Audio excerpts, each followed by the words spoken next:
Përgatituni për turbulenca, lufta e zgjatur në Iran do të ndikojë tek fluturimet. Konflikti në lindjen e mesme ka goditur fort aviacionin global.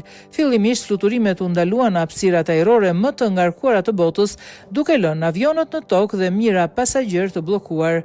Goditja e radhës ishte ajo ndaj furnizimit me karburant që u prek ndjeshëm nga mbyllja e ngushticës së Hormuzit nga Irani, çka solli rritje të çmimeve dhe detyroi disa linja ajrore të reduktojnë fluturimet.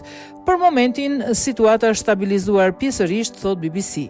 Emirates, Etihad dhe Qatar Airlines po operojnë me fluturime të rregullta, por oraret mbeten të kufizuara dhe të ndjeshme ndaj ndërprerjeve. Analistët e kompanive të dhënave të aviacionit Cirium raportojnë se mbi 30.000 fluturime në lindjen e mesme janë anulluar që nga fillimi i konfliktit. Pjesa më e madhe pasagjerëve që kalojnë për aeroportet e vendeve të gjirit nuk qëndrojnë atje. Ata ndryshojnë thjesht fluturimin e tyre në një sistem që lidh destinacione të largëta në një ndalesë të vetme.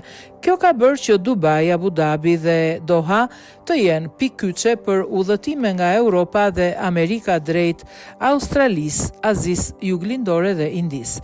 Ekspertët paralajmërojnë se konflikti mund të dëmtojë reputacionin e aeroporteve në fjalë, duke sjellë rënje të trafikut dhe të çmimeve të biletave. Sipas tyre, në periudhën afatshkurtër pasagjerët mund të shmangin gjirin dhe të zgjedhin alternativa si Singapori, Bangkoku ose Tokyo.